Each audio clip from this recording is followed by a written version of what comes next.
Assalamualaikum adik-adik soleh dan solihah. Pada kesempatan kali ini kita akan belajar tentang surat Al-Alaq. Mari kita mulai dengan membaca suratnya terlebih dahulu ya.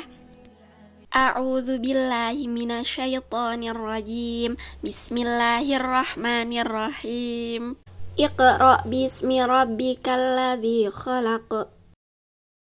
Khalaqal insana min 'alaq. Iqra wa rabbukal akram. Alladzi 'allama bil qalam. 'Allamal insana ma lam ya'lam. Kalla innal insana layatgha ar-ra'ahu istaghna. Inna ila rabbikar ruj'a. Ara'aital ladzi yanha 'abdan idza shalla. Ara'aita in kana 'alal huda aw amara bittaqwa. Ara'aita in kadzdzaba wa tawalla. Alam ya'lam bi annallaha yara. Kalla la illam yantahi lanasfa'an bin nasiyah. Nasiyatin kadzibatin khati'ah. Falyad'u nadiyah. Sanad'u zabaniyah. Kalla la tuti'u wasjud waqtarib. Artinya, ayat 1, bacalah dengan menyebut nama Tuhanmu yang menciptakan. Ayat 2, Dia menciptakan manusia dari segumpal darah.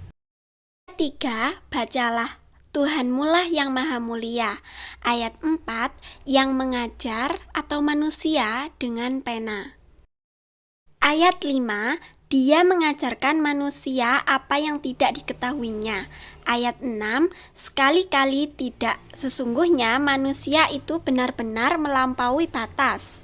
Ayat 7, ketika melihat dirinya serba berkecukupan. 8, sesungguhnya hanya kepada Tuhanmulah tempat kembalimu. Ayat 9, tahukah kamu tentang orang yang melarang? Ayat 10, seorang hamba ketika dia melaksanakan sholat. Ayat 11, bagaimana pendapatmu kalau terbukti dia berada di dalam kebenaran? Ayat 12, atau dia menyuruh bertakwa kepada Allah.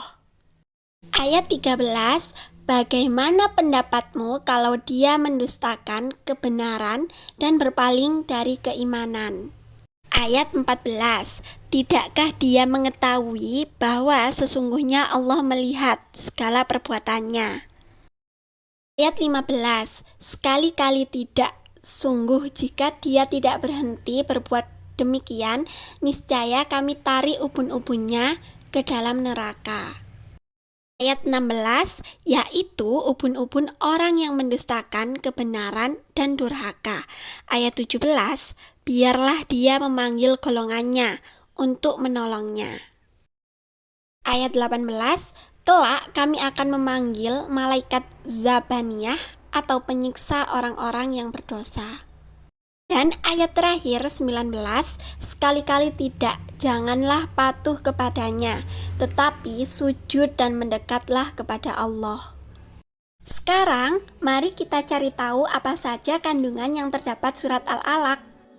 Jadi, surat Al-Alaq adalah surat yang ke-96, yaitu setelah surat At-Tin dan sebelum surat Al-Qadr, yang di dalamnya terdapat wahyu yang pertama kali turun, yaitu ayat 1-5. Ayat ini turun bertepatan dengan malam 17 Ramadan. Oleh karena itu, pada setiap tanggal 17 Ramadan kita peringati sebagai Nuzulul Quran. Ayatnya turun di Mekah, maka disebut surat Makkiyah. Dinamakan Al-Alaq karena diambil dari ayat kedua. Al-Alaq artinya segumpal darah. Pada ayat 1-5 kita diperintahkan untuk membaca. Dalam hal ini kita dituntut untuk mempelajari ilmu pengetahuan, baik ilmu umum maupun ilmu agama. Apalagi saat ini perkembangan teknologi yang begitu pesat, maka kita sebagai seorang muslim harus mampu menguasai teknologi. Kita jangan merasa puas terhadap ilmu pengetahuan yang telah kita peroleh, karena ilmu pengetahuan itu sangat luas. kita dituntut untuk mencari dan menguasainya. Samping itu, dengan menguasai ilmu pengetahuan, iman kita kepada Allah Subhanahu wa Ta'ala akan semakin tebal, sehingga kita akan mengenal hakikat penciptaan manusia. Baik, berakhir sudah pembelajaran kita pada kesempatan kali ini. Semoga bermanfaat, kurang dan lebihnya mohon maaf. Assalamualaikum warahmatullahi wabarakatuh, dan sampai jumpa lagi adik-adik sholih dan sholihah.